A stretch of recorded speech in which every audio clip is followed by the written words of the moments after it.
Hello friends, जय जगन्नाथ जी। सबको रथ यात्रा की शुभकामनाएं। क्योंकि जगन्नाथ रथ यात्रा जो है मोक्ष प्राप्ति का सबसे महत्वपूर्ण उत्सव है और इसका शुभ मुहूर्त बताऊंगी, पूजा विधि बताऊंगी, घर पर कैसे करें और साथ ही जानेंगे एक और रहस्य। ऐसा कहा जाता है जो भक्त इस रथ यात्रा में शामिल होते हैं उनकी सभी मनोकामनाएं पूर्ण होती हैं और मृत्यु के बाद मोक्ष की प्राप्ति होती है। ऐसा कहा जाता है इस यात्रा में शामिल होने व्यक्ति को हजारों यज्ञ के बराबर पुण्य प्राप्ति होती है, साथ ही सभी पापों का नाश होता है। अब ऐसे में कुछ भक्त अगर रथ यात्रा में शामिल नहीं हो पा रहे हैं तो भगवान जगन्नाथ की पूजा घर में करने से पुण्य फलों की प्राप्ति होती है। शुभ मुहूर्त बता रही हूँ और कौन सा त्योहार कब कब है वो तो मैं कल वीडियो लाऊंगी, लेकिन आपको पहला आप देखना है कि रथ यात्रा है आषाढ़ शुक्ल पक्ष की द्वितीय तिथि को शुरू हो गई है, यानी कि पंचांग के अनुसार ये 26 जून दोपहर को 1:24 बजे से शुरू होकर 27 जून को सुबह 11:19 बजे तक रहेगी रथ यात्रा। क्योंकि उदय तिथि सूर्योदय के समय की तिथि को ही धार्मिक कार्य के लिए मान्यता दी जाती है, इसलिए रथ यात्रा का जो आरंभ है वो 27 जून शुक्रवार को होगा। तभी आपको शुभ मुहूर्त है, मतलब आपके पास ये कितने बजे तक शुभ मुहूर्त मैंने बता दी, उसमें आप पूजा विधि घर पर कर सकते हैं, घर पर जगन्नाथ जी को प्रसन्न कर सकते हैं। नहीं जा सकते बाहर तो कैसे करनी है विधि नियम। सबसे पहले सुबह स्नान कर स्वच्छ वस्त्र, मन वस्त्र सब कुछ स्वच्छ होना चाहिए। पूजा स्थल को अच्छी तरह साफ करें, गंगा जल से पवित्र करें। पूजा स्थल पर भगवान जगन्नाथ, बलभद्र, सुभद्रा की प्रतिमा या तस्वीर स्थापित करें। आज ही सामान ले आए। एक चौकी पर पीला वस्त्र बिछाकर उन्हें विराजमान करें। पूजा की शुरुआत शंख और घंटा बजाकर रखें। भगवान जगन्नाथ को पंचामृत में स्नान कराएं। इसके बाद उन्हें साफ वस्त्रों से पोंछ लें। यदि मूर्ति नहीं है तो पवित्र जल छिड़ककर स्नान का भाव करें या लेके आए मूर्ति। तस्वीर देख लीजिए आप। भगवान को नए वस्त्र पहनाएं, उन्हें फूल माला, चंदन, कुमकुम लगाएं। भगवान जगन्नाथ के सामने घी का दीपक जलाएं। भगवान जगन्नाथ को खिचड़ी का भोग जरूर लगाएं, उन्हें बहुत प्रिय है। कर्माबाई वाली कथा आपने सुनी होगी, वो खिचड़ी बहुत खुश होके खाते थे। फिर आप चाहे उड़द की खिचड़ी बनाइए, जौन सी भी मर्जी खिचड़ी बनाइए, वो खिचड़ी बहुत स्वाद से खाते थे। पूजा के दौरान भगवान जगन्नाथ के मंत्रों का जाप करना है। ओम नमो भगवते वासुदेवाय, नीलाचल निवासाय, नित्याय परमात्मने, बलभद्र सुभद्रायम जगन्नाथाय ते नमः। ये मंत्र का आपको जाप करना है। मैं लिख देती हूँ, आपको याद रहेगा। ओम विश्वमूर्ति जगन्नाथाय नमः, अनंताय जगन्नाथाय नमः, ओम नमो भगवते जगन्नाथाय। पूजा के अंत में भगवान जगन्नाथ जी की आरती करें। कपूर जलाकर आरती करना शुभ माना जाता है, तो कपूर जरूर जलाएं। घर में भगवान जगन्नाथ की पूजा के नियम। घी के पंचदीप से भगवान की आरती करनी है। आरती करते समय निराजन दीप मालाएं नमः और एश निराजन दीप मालाएं ओम नमः नारायण नम मंत्रों का जाप करना है। सूर्यास्त पहले एक बार आरती करनी है, फिर शाम को संध्या आरती करनी है। आरती के बाद भगवान की प्रदक्षिणा कर रहे हैं।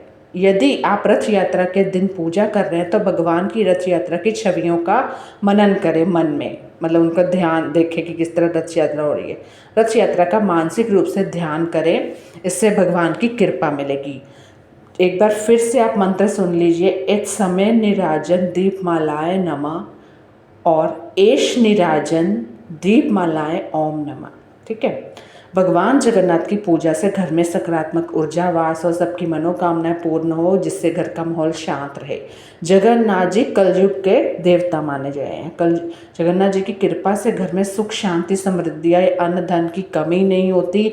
भगवान जगन्नाथ की पूजा करने से व्यक्ति की मनोकामनाएं पूर्ण होती है, तो जरूर पूजा करें। दूसरा, आज एक और रहस्य जानेंगे कि हमारे जगन्नाथ जी की जो आँखें हैं उनकी पलकें, आँखों की पलकें क्यों नहीं हैं? क्योंकि वो हमें खुली आंखों से देखते हैं, हम पर कृपा करने के लिए। भगवान जगन्नाथ का स्वरूप ही सबसे पहले ध्यान आकर्षित करता है। आपने देखा होगा उनकी विशाल गोल आंखें जो दूर तक निहारती प्रतीत होती हैं और बिना हाथों का धड़, एक ऐसा रहस्य है जो सदियों से भक्तों और विद्वानों को आकर्षित करता है। अन्य देवी देवताओं की भांति पूर्ण मानव आकृति में ना होना उनके लोक देवता होने की भावना को और भी अधिक महत्वपूर्ण बनाता है। इतना ही नहीं, भगवान जगन्नाथ का महाप्रसाद केवल भोजन ही नहीं बल्कि अन्न ब्रह्म का साक्षात रूप है। यहाँ माना जाता है कि महाप्रसाद स्वयं देवी लक्ष्मी की देखरेख में बनता है और इसे ग्रहण करने में सभी पापों का नाश होता है। अब ऐसे में क्या आपने कभी उनकी आंखों पर गौर किया कि उनकी पलकें ही नहीं हैं? हिंदू धर्म और विशेष रूप से भगवान जगन्नाथ से जुड़ी कई ऐसी बातें हैं जो भक्तों को आश्चर्यचकित करती हैं। भगवान जगन्नाथ, बलभद्र और सुभद्रा की प्रतिमाएं अधूरी अनोखी दिखती हैं और उनकी पलकें ना होना भी उनके रहस्य में से एक है। तो आपको बता दूं, लोक कथा और मान्यता के आधार पर कुछ संभावित कारण बताए जाते हैं। मान्यता है कि भगवान अपनी सृष्टि पर लगातार और बिना किसी बाधा के अपनी दृष्टि बनाए रखते हैं अपने भक्तों पर। पलकों का ना होना उनकी इसी अविराम दृष्टि का प्रतीक हो, जिससे वह हर पल अपने भक्तों और जगत की निगरानी कर सके। उनकी आंखें हमेशा खुली रहती है। रात्रि में उनका श्रृंगार किया जाता है क्योंकि सुबह भगवान थक जाते हैं, विश्राम करते हैं रात को। भगवान जगन्नाथ ने स्वयं स्वप्न में यह इच्छा व्यक्त की थी कि उनकी आंखें पर पलकें ना हो। वह हमेशा जागते रहना चाहते ताकि अपने भक्तों पर हर पल अपनी कृपा दृष्टि बनाए रख सके और उनकी हर ज़रूरत का ध्यान रख सके। इसी कारण उनका नाम जगन्नाथ पड़ा, जिसका अर्थ है जगत के नाथ, संसार के स्वामी। कुछ मान्यता के अनुसार ऐसा भी कहा जाता है, श्री कृष्ण जब रोहिणी मैया से गोपियों के प्रेम प्रसंग सुन रहे थे तो है इतने भाव विभोर हो गए कि उनके नेत्र फैल गए, हाथ पैर सिकुड़ गए, शरीर जड़ हो गया। यह दिव्य रूप भगवान के सीम प्रेम और भावों की गहराई को दर्शाता है, जिसमें पल के बाधा नहीं बनती। जगन्नाथ का यह स्वरूप उसी परम लीला का प्रतीक माना जाता है।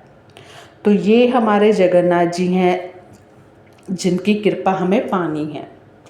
उनको खुश करके तो पूजा नियम ज़रूर करना अच्छे से। भगवान जगन्नाथ सृष्टि के कण कण को देखते हैं, हर जीव की प्रार्थना सुनते हैं और घटना के साक्षी हैं। उनकी ये आंखें भक्तों को यह विश्वास दिलाती है कि भगवान हर पल उनके साथ हैं, उनकी रक्षा करते हैं। लेकिन उनको कर्मों के अनुसार दंड भी मिलता है, इसलिए उनके जगत का नाथ कहा जाता है। तो सबको रथ यात्रा की, जगन्नाथ जी की शुभकामनाएं।